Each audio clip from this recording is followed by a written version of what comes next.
Deuxième partie de notre émission avec Territoire d'Info, la presse quotidienne régionale, les Indés radios, 130 radios qui sont nos partenaires sur tout le territoire français, les télés locales de France et les réseaux Via Télévision qui nous retransmet, et avec TV5 Monde et l'invité politique en direct sur ce plateau ce matin. Bonjour, c'est Barbara Pompili, Bonjour. Ancienne ministre, députée La République En Marche de la Somme. Merci d'être avec nous ce matin. Pour vous interroger à mes côtés, spécialiste politique de Public Sénat, Oriane Mancini. Bonjour. Bonjour Oriane. Et Pascal Jalabert, qui dirige le bureau parisien du groupe EBRA et qui est présent sur ce plateau ce matin pour le Progrès de Lyon. Barbara Pompili, votre interview sera retransmise sur les sites internet de toute la PQR la presse quotidienne régionale, à partir de 10h ce matin. Question évidemment liée aux Gilets jaunes et aux échauffourées de ce week-end. En voyant les images des Champs-Élysées ce week-end, qu'est-ce que vous vous êtes dit, vous, ancienne ministre ? D'abord qu'il faut vraiment comprendre que nous sommes dans un état de droit et qu'on ne peut pas laisser des violences comme celle-là perdurer. Donc ça, c'est la première chose. Je crois que jamais on ne doit accepter qu'il y ait des violences et on doit les laisser faire. Après, évidemment, si on s'en limitait là, on serait complètement à côté de la plaque, excusez-moi de le dire. Non, il faut clairement comprendre qu'il y a des personnes aujourd'hui qui souffrent et il y a des personnes aujourd'hui qui ont le sentiment qu'on ne va nulle part, enfin, que les politiques qui sont mises en place aujourd'hui sont des politiques qui ne vont pas améliorer leur vie ou celle de leurs enfants dans l'avenir. Donc ça, ce sentiment, à mon sens, est faux, mais il prouve qu'il y a un énorme travail à faire pour que tous ces gens qui se sentent mal soient associés et puissent mieux vivre cette période qui est une période de changement. Ce sentiment, vous dites qu'il est faux, mais comment vous expliquez alors qu'il soit aussi prégnant chez les Français ? Est-ce qu'il n'y a pas eu un problème de pédagogie, d'explication ? Est-ce que cette séquence des Gilets jaunes a été mal gérée par le gouvernement ? Alors, on dit toujours pédagogie, mais faut faire attention parce que ça donnerait le sentiment que les personnes ne comprennent pas. Non, je pense qu'il y a peut-être un problème d'information. Il y a un problème... Elles ne comprennent pas, mais peut-être que vous expliquez mal. C'est certain. Enfin, quand je vois que ce qui est demandé par des gilets jaunes, notamment par rapport à la possibilité de mobilité, après il y a autre chose sur les taxes, mais ce sont des choses sur lesquelles on travaille depuis 2017 avec les assises de la mobilité, avec une loi qui, je l'espère, va répondre à beaucoup de questions qui sont posées, notamment sur les personnes qui vivent loin de leur travail et qui sont souvent en campagne. Ces personnes-là, aujourd'hui, c'est vrai que quand on n'a pas accès à un bus, quand il n'y a pas de covoiturage, quand il n'y a rien, elles sont obligées de prendre leur voiture. Donc, qu'est-ce qu'on répond à ces personnes-là ? Quasiment tout est dans la loi mobilité. Or, cette loi, elle arrive peut-être un peu tard. Et voilà un des problèmes. Mais je pense aussi... Trop tard, elle est présentée aujourd'hui en Conseil des ministres. Elle est présentée aujourd'hui en Conseil des ministres. Elle est prête depuis longtemps. Je trouve dommage qu'on ne l'ait pas mise avant parce que ça aurait peut-être permis de mieux comprendre le séquençage. Pascal Jalabert. Oui, quand on est au cœur de la manifestation, ce qu'on entend, c'est plus les carburants. Aujourd'hui, on travaille, on se lève le matin et on n'arrive plus à vivre décemment à la fin du mois. On n'arrive plus à payer les études de nos enfants et les dirigeants ne nous écoutent plus. Donc, comment reparler à ces classes laborieuses, ces classes moyennes, comme dit le président ? Quelle réponse leur apporter ?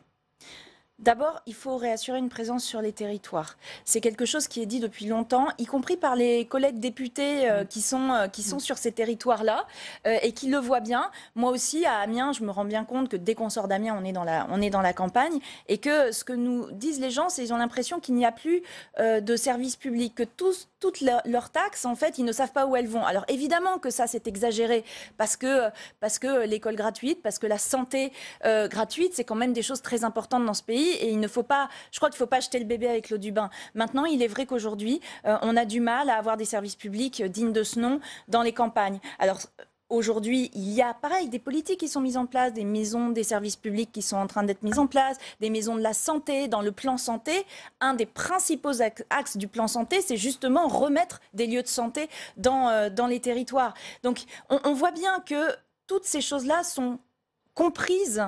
Sauf que peut-être que ça ne va pas assez vite. On est aussi dans le problème du besoin de réponses rapides et du temps nécessaire à mettre en place des réformes. Alors Emmanuel Macron s'exprimera demain sur les mesures, les réponses qu'il apporte à cette colère des Gilets jaunes. Est-ce que là aussi ce discours, il n'arrive pas un peu tard ? Écoutez, on peut dire qu'il arrive tard, mais on peut dire aussi que s'il ne venait pas, ce serait pas normal. Donc moi, je trouve ça bien qu'il prenne du temps pour expliquer ce qu'il veut faire, et puis surtout pour tendre la main à toutes ces populations qui se sentent abandonnées. Or, pas du tout. Enfin, on ne veut pas les abandonner et donc il faut renouer ce dialogue parce que... Mais avec qui ? Avec qui, puisqu'ils ne veulent pas être représentés par des politiques ni par des syndicats, avec qui vous allez dialoguer? Laurent Berger avait tendu la main, vous l'avez refusé. Ah ben non, là en l'occurrence, c'est pas le cas puisqu'il va y avoir... Édouard Philippe, la semaine dernière, il lui claque la porte au nez. Oui, quand mais même. là depuis, il y a eu, il y a eu des évolutions et je suis contente de voir d'ailleurs qu'il va y avoir un haut comité pour le climat qui va être créé et qui va justement réunir tous ces corps intermédiaires, ce qu'on appelle les corps intermédiaires. Donc, vous pensez que c'est la bonne réponse, c'est la réponse adaptée à la colère? En tout cas, ça permet de renouer un dialogue avec tous ceux qui sont sur les territoires, et ça, c'est important. Après, les Gilets jaunes, il est vrai qu'aujourd'hui, on a un problème de représentation. Est-ce que les Gilets jaunes veulent avoir un représentant qui parle en leur nom et avec qui on peut avoir des échanges ? Ou non, ça c'est à eux de décider, c'est à eux de voir s'ils veulent s'organiser. C'est pas à nous de décider à leur place. Maintenant, travailler avec les corps intermédiaires, ça me paraît déjà être une bonne base. Et après, aller sur les territoires pour entendre les réactions sur la loi sur les mobilités et sur la programmation pluriannuelle de l'énergie.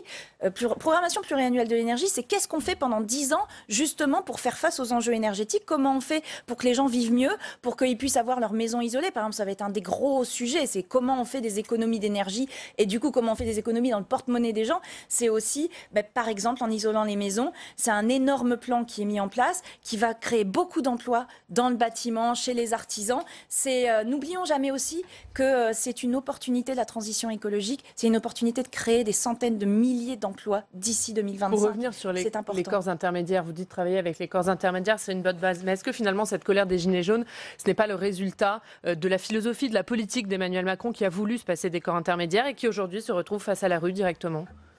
Écoutez, j'entends ça, j'entends qu'on nous dit ça. Alors peut-être aussi qu'il y a des sentiments, des frustrations, mais j'ai pu me rendre compte, moi, quand on a travaillé... Les syndicats le disent. Si on nous avait consulté, si on nous avait écouté, on n'en serait pas là. Les maires l'ont dit aussi, les maires. Oui, alors les maires, pardon, mais j'essaye de faire la différence entre des réels problèmes et puis des postures politiciennes. On a organisé, et alors là, moi je le prends aussi pour moi, on a organisé ce qu'on appelle la Conférence nationale des territoires, qui est une conférence qui se réunit très régulièrement avec des représentants de toutes les associations d'élus pour faire le point sur les différentes problématiques, notamment financières, des collectivités. Il y a des collectivités qui s'y sont associées dès le départ. Il y en a d'autres qui jouent, qui soufflent le chaud et le froid et qui ne veulent pas avancer. L'instance de dialogue, elle existe. Donc après, on peut dire « Ah, ce n'est pas suffisant ». Or, ce n'est pas le cas en ce qui concerne les territoires. Pour revenir sur les syndicats et le social, finalement, est-ce que Nicolas Hulot n'avait pas raison jeudi quand il dit qu'il manque un accompagnement social à tout ça?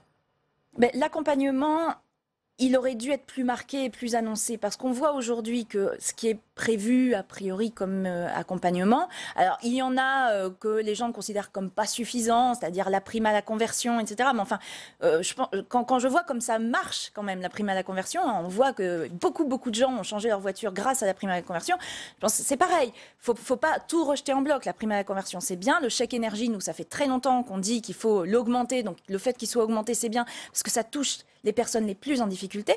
Après, on voit qu'il y a un sujet domicile-travail. Le sujet domicile-travail, ça, à mon avis, ça doit donner lieu à des réflexions un peu plus précises, notamment sur le remboursement de 50% des frais, par exemple. Je crois que ce serait une bonne chose. Sur les mesures concrètes, votre collègue Brigitte Bourguignon, qui préside la commission des affaires sociales, qui est dans votre majorité, dit qu'il faut un moratoire sur la hausse des prix du carburant. Est-ce que finalement, ce n'est pas ça la seule solution pour calmer les gilets jaunes? Je crois que c'est une fausse bonne idée, tout simplement parce que ça donne le sentiment qu'on maîtrise les prix du pétrole. Or, ce n'est pas le cas. Aujourd'hui, les prix du pétrole continuent à augmenter. Et n'oublions pas que si on a donné les taxations sur les carburants, c'est surtout pour que le gazole rattrape l'essence. Donc, parce qu'il n'y a pas de raison que le gazole soit détaxé comme il l'était par rapport à l'essence. On voit bien les dégâts qu'il fait, notamment à cause des particules fines. Donc, on ne peut pas enlever ces signaux-là, mais il faut bien comprendre que si on est aussi dépendant des cours du pétrole, ça veut dire qu'on est dépendant de l'étranger, on est dépendant de l'Arabie Saoudite, on est dépendant de tous ces pays-là. À un moment, on ne peut plus continuer. Donc dire aux gens que ça ne va pas changer, c'est faux. Ce qu'il faut, c'est plutôt qu'on essaye tous d'y aller ensemble et donc que des personnes ne soient pas laissées sur le côté. Les péages urbains, Pascal Jalabert. Oui, alors les péages urbains, dont la loi mobilité plus généralement, qui doit être présentée dans quelques heures par Elisabeth Borne, la ministre des Transports. Donc C'est un changement. Alors, plus de TGV, nous annonce-t-on. On construit plus de grandes infrastructures. Pas de péage urbain. Qu'est-ce qu'il faut faire dans cette loi mobilité ? Sur la mobilité, cette loi, pour moi, enfin, on repart dans la bonne direction. Pourquoi aujourd'hui il y a tant de problèmes pour se déplacer quand on est dans les campagnes et dans les petites villes ? Parce que pendant des années, on a favorisé les TGV, les lignes à grande vitesse. Ça coûte extrêmement cher. Et donc, pendant ce temps-là, on a négligé tout ce qui s'appelle les mobilités du quotidien. Les petites lignes, les transports en commun, Ça fait des économies de CO2 quand même. Quand vous voyez aujourd'hui Paris-Marseille, il y avait 32 avions, il n'y en a plus que 8.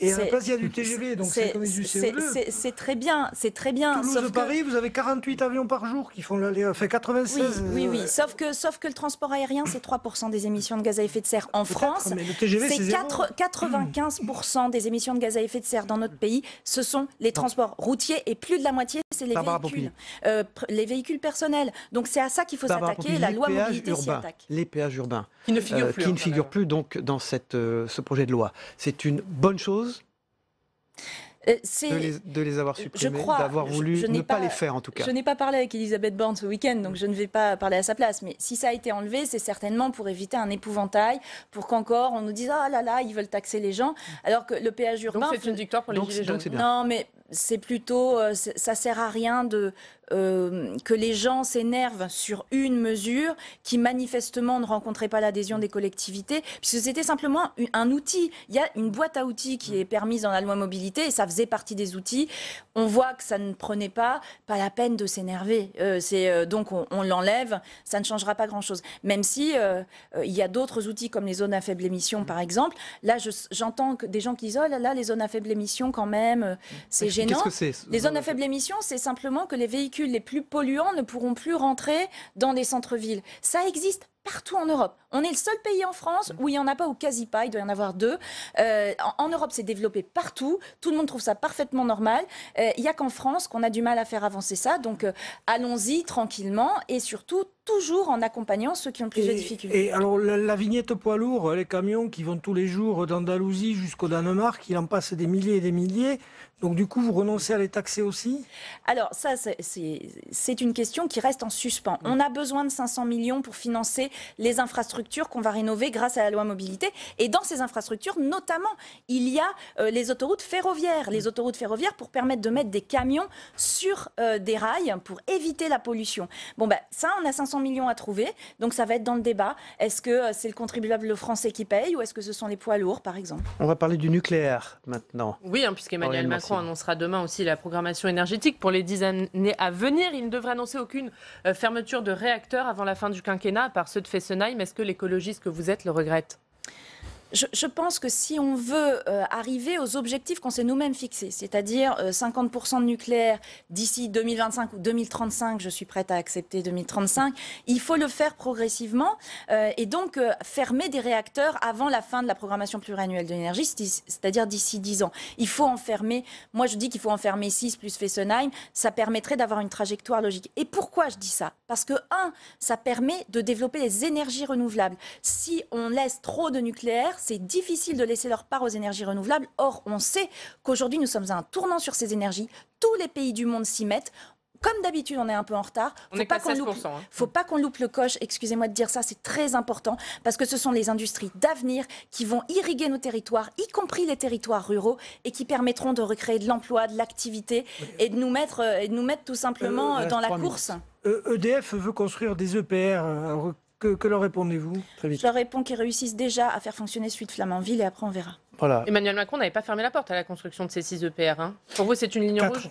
C'est pas une question de ligne rouge, c'est une question qu'on a des problèmes de sûreté autour de notre industrie nucléaire. Pour moi, la sûreté, c'est le plus important. Aujourd'hui, à Flamanville, les problèmes de sûreté ne sont pas réglés. Donc, une chose après l'autre. Barbara Pompili, députée de la République En Marche, ancienne ministre, et notre invitée politique ce matin. Lundi prochain débute la COP 24 en Pologne. Il faut retrouver l'esprit de Paris, a dit Laurent Fabius, qui avait présidé les précédentes. Alors, est-ce qu'on est crédible aux yeux du monde, Barbara Pompili, après ce qui vient de se passer ? On a vu qu'une grande majorité de Français, au fond, ne voulaient pas avoir ce calendrier. C'est ça que cette majorité de Français et de Gilets jaunes contestent. Est-ce qu'on est crédible aux yeux du monde pour continuer d'être leader dans ce domaine ? Je crois qu'il ne faut pas opposer les gilets jaunes et la transition énergétique.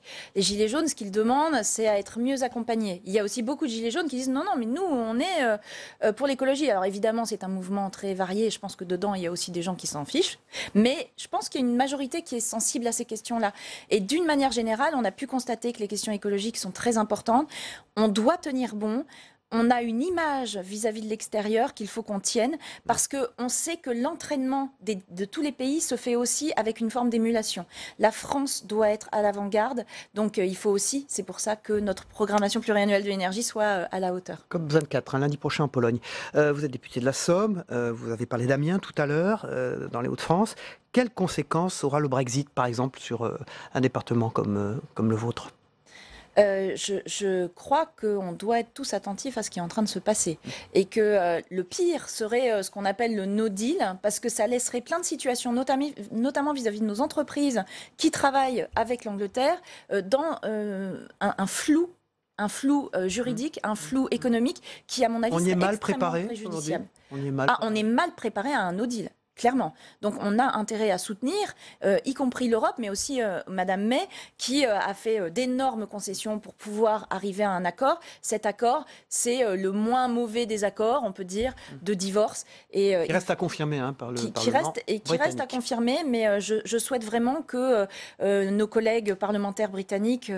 Vous leur lancez un appel ? Oui, voilà, je leur lance un appel, vraiment un appel à la raison, pour qu'on puisse reconstruire nos relations futures dans des bonnes conditions. Voilà, une députée de la République En Marche qui lance un appel au gouvernement britannique sur ce plateau. Aux parlementaires, à mes collègues parlementaires. Très rapidement, pour finir, Francis Choix a été élu hier député de l'Essonne en remplacement de Manuel Valls, dont il est infidèle. Il doit choisir son groupe à l'Assemblée. Est-ce que vous souhaitez qu'il rejoigne la République En Marche ? Oh oui, bien sûr, il est le bienvenu chez nous. Et puis, je suis heureuse de voir quand même. C'est une élection où il y a eu énormément d'abstention. Et donc, l'abstention, c'est toujours mauvais. Maintenant, ceux qui ont choisi, ceux qui ont décidé de se déplacer pour choisir, ont préféré choisir quelqu'un qui soit dans l'action que quelqu'un qui soit dans les incantations. Je crois que c'est important dans cette période. Merci beaucoup, Barbara Pompili, députée de la République En Marche de la Somme, ancienne ministre, d'avoir été notre invitée politique. Merci Pascal Jalabert du Progrès de Lyon ce matin. Et merci Oriane Mancini, Public Sénat. On passe au débrief de l'actualité. Dans un instant, Michel Richard, Hubert Coudurier. À tout de suite. Merci, voilà, Barbara Pompili quitte ce plateau. Au revoir. Merci, à bientôt. Et font leurs entrées Michel Richard, qui vient de passer derrière moi, et Hubert Coudurier, qui était présent dans la première partie de cette émission. Messieurs, bonjour. Michel Richard, bonjour. Vous êtes éditorialiste au Point. On commence avec les Gilets jaunes, ce qu'en a dit Barbara Pompili, mais surtout, c'est Emmanuel Macron qui promet des réponses. Il est pris entre quoi ? Il y a deux Emmanuel Macron, celui de la campagne électorale, plein d'empathie, proche des gens, et puis celui qui défend aussi Bercy, son ancienne maison au fond, puisqu'il était ministre de l'économie sous le gouvernement de François Hollande. Il est pris entre deux feux ? Non, il est pris entre mille feux. Et le problème, c'est lequel choisir. Il bras zéro. Ah oui, lequel choisir ? Parce qu'effectivement, on l'a suffisamment dit, les demandes sont si protéiformes, contradictoires eux-mêmes. Et lui-même ne peut pas se renier, faute à dire que son élection ne servait à rien, et en même temps, il est obligé d'écouter. Alors, ce que l'on sait, ne préjugeons pas, mais cette création du Haut Conseil pour le climat, comment dire, ça fait très technocratique. Sait-on qu'il existe déjà un Haut Conseil de la transition écologique, il existe déjà un Haut Conseil du développement durable. Là, c'est un comité. Au comité, pardon, je m'y perds. Mais quoi qu'il en soit, comme vous voyez, des comités ou des conseils, il y en a en pagaille. Est-ce que ça touchera le peuple des Gilets jaunes au cœur et à la raison ? Ça m'étonnerait. La difficulté, surtout, et aussi, c'est qu'il n'y a plus de marge de manœuvre budgétaire, parce que la politique économique... Ça, c'est ce que dit Gérald Darmanin, Bruno Le Maire et Bercy, d'ailleurs. Et pas seulement. Vous avez l'ancien banquier, Perlevade, qui, dans Le Point, dit le quinquennat est terminé, il n'y aura plus de réforme. Il y a des gens du même monde, quand même, du même circuit. Non, mais on sait très bien que Bien sûr, oui. Non, mais c'est la raison. Je veux dire, on ne peut pas. On est soumis aux contraintes de Maastricht. Et orthodoxie budgétaire. Mais orthodoxie budgétaire. On a renié et on a mangé les marges de manœuvre qu'on avait avec la suppression de la taxe d'habitation qui coûte 7 milliards et demi. Là, on a commencé à lâcher un peu sur les taxes, etc. 500 millions. Non, la tentation, ça va être effectivement de faire porter le chapeau au Premier ministre, qui lui veut être droit dans ses bottes. Mais il n'y a pas une grosse marge de manœuvre au moment où la croissance s'essouffle. Ça va être difficile de faire un Grenelle comme après mai 68. Oui, alors, tout de même, pour répondre à cette affaire de marge de manœuvre, certes, il y a un problème.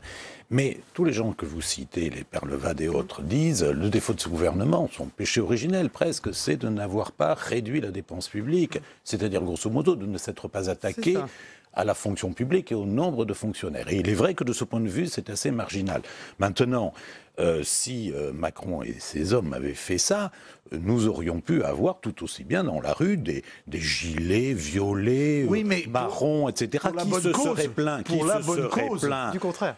Contraire. Et d'ailleurs, les gilets jaunes prennent en compte ça aussi quand ils regrettent la disparition des services publics. Vous savez combien on emprunte par an? 220 milliards. Ah, mais on n'est pas loin de la zone rouge de l'Italie aujourd'hui. Donc on est sur un toboggan et on y va allègrement en klaxonnant. Donc c'est pas uniquement les élites qui tiennent ces bonnes paroles, c'est une réalité économique. Comment sortons de cette situation en faisant de la politique. Richard. Oui, alors. Hubert Coudurier dit en faisant de la politique. Vous Certes. Oui, mais une fois qu'on a dit ça... Et aussi en faisant de la politique et des prières. Les deux, parce que les deux sont nécessaires.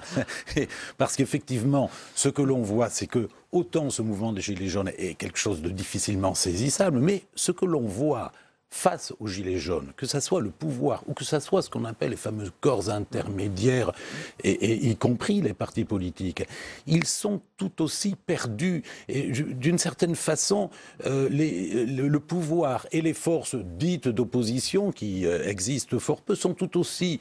Vous avez vu cet appel des députés d'ailleurs, qui disent au fond que les partis politiques n'ont pas su donner des réponses. Mais bien sûr. Aucune réponse. Mais d'autant plus que on ne sait pas quelle réponse leur donner, franchement. Qu'est-ce qui va déconnecter cette colère populaire? On ne le sait pas. Mais d'autant plus que le groupe La République En Marche ne sert à rien. C'est un des problèmes aujourd'hui. C'est que les députés sont relativement inexpérimentés, les députés de la majorité. Quand à Laurent Wauquiez, lui, on n'entend pas, il n'est même pas présent aux manifestations, on ne sait pas exactement quelle est sa stratégie. Donc la seule qu'on entend vraiment, c'est Marine Le Pen, et donc on voit le jeu qui est effectivement de Macron de dire moi ou le chaos. Alors, chaos, pas chaos, on va passer au deuxième sujet. Hubert Coudurier, 2 pages dans le Télégramme sur le Brexit, avec Theresa May au front, avec confirmation à venir, demandée par le Parlement britannique. Alors Theresa May, elle a autre chose que les Gilets jaunes à gérer. Et elle l'a fait, je dois dire, avec une certaine maestria, cette femme qui est vilipendée, sous-estimée. Elle va peut-être éviter un hard Brexit. Donc ça a été signé ce week-end à Bruxelles. Il faut que ça soit voté par le Parlement britannique, mais il n'est pas exclu qu'il le vote. Et c'est déjà effectivement une espèce de produit. D'en être là, c'est déjà une prouesse. Oui, parce que il n'était pas exclu que les membres de son parti, le Parti conservateur, fassent une demande de départ de Theresa May, et ça ne s'est pas produit. Mais ça ne peut pas se passer au Parlement britannique si jamais elle n'a pas la majorité. Au Parlement britannique, ça va venir dans le vote vers le 10 et 12 décembre, donc c'est très très vite, n'est-ce pas? Et elle peut tout à fait ne pas obtenir des votes. Et à ce moment-là, démissionner. À ce moment-là, on ne voit pas qu'elle puisse ne pas démissionner, puisqu'elle s'est beaucoup engagée sur cet accord et qu'elle a dit qu'il n'y en avait pas de meilleur possible. Donc elle a été, de ce point de vue-là, absolument catégorique. Les Britanniques sont des gens réalistes, ils savent qu'ils ont fait une connerie et ils sauront jusqu'où ne pas aller trop loin, même parmi les plus excités comme Boris Johnson. Et donc il y a un certain nombre de problèmes techniques à régler, le problème de la frontière irlandaise, les Espagnols ont obtenu ce week-end que leurs ressortissants puissent avoir accès à Gibraltar qui reste un territoire britannique, il y a le problème de l'accès aux zones de pêche britanniques, notamment pour les pêcheurs bretons. Donc ça, ce sont des problèmes problèmes techniques à régler et la Grande-Bretagne va avoir un statut comme celui de la Norvège. Un des problèmes qu'il faudra aussi poser, c'est le maintien des coopérations en matière de défense. L'accord de Lancaster House, dans une période troublée comme la nôtre, il est important que la France et la Grande-Bretagne puissent continuer à travailler ensemble. Un petit mot, Michel Richard, sur Donald Trump qui évoque les gilets jaunes pour maintenir la pression sur Macron et l'Union européenne. Il n'en rate pas une, le président américain. Il ne déçoit jamais, ce garçon-là. Qu'est-ce que vous voulez que je vous dise ? C'est un tweet un peu curieux, il mélange un peu tout. Ah oui, mais ça, c'est pas ça qui le gêne. L'improvisation, vous savez, le matin, il se réveille, il a besoin de tweeter. C'est compulsif. Non, mais il n'a pas aimé la réception du 11 novembre. Ah, ça, et le fait d'être un peu instrumentalisé par Emmanuel Macron, qui l'a cantonné à un rôle de figurant. Et donc, il se venge parce qu'au départ, il était plein d'amour pour Emmanuel Macron. Oui, mais il a les moyens de se venger. Quand on voit les images des Champs-Élysées ce week-end, par exemple, samedi. C'est évidemment un effet déplorable. Parce qu'en plus, pour le monde entier, ces images-là, Paris est à feu et à sang. Alors que la mobilisation a été divisée par deux. Bien entendu, mais les images sont plus fortes que les symboles, chiffres. Absolument. Michel Richard, éditorialiste au Point, merci d'être passé par ce plateau. Revenez bien sûr très vite. Merci Hubert Coudurier, directeur de l'information du Télégramme et président de TBO et de TB Sud. On va passer justement, messieurs, on va regarder ensemble le Zap Matin de Christophe Combarieux.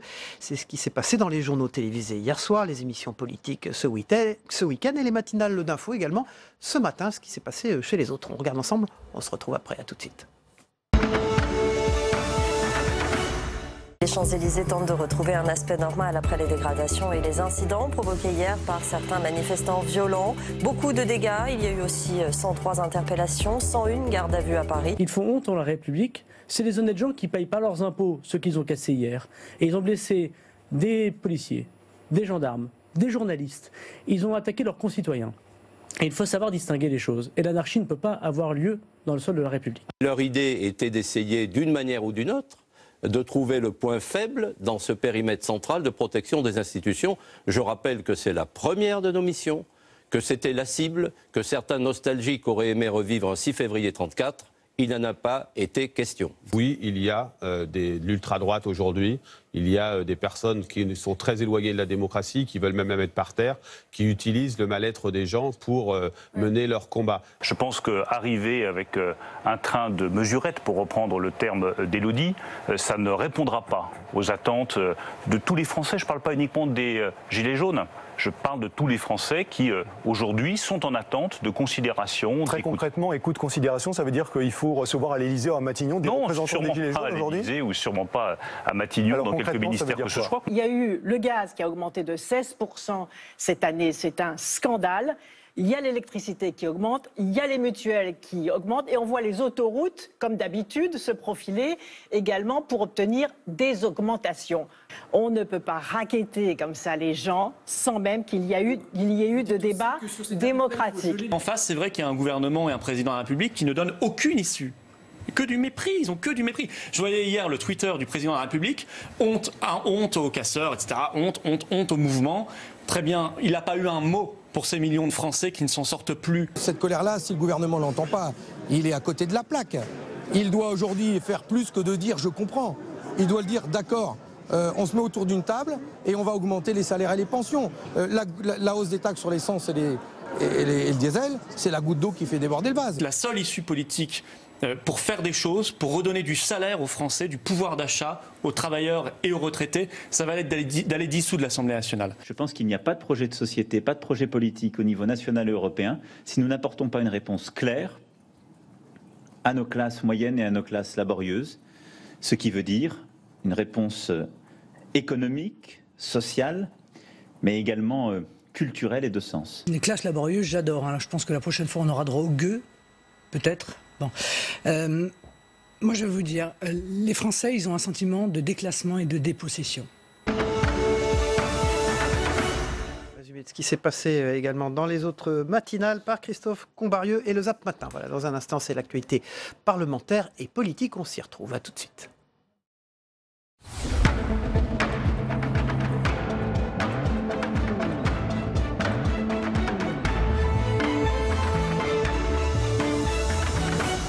Troisième partie de notre émission avec Territoire Sénat, l'actualité parlementaire et politique et les titres de cette actualité ce matin. Saveria, bonjour.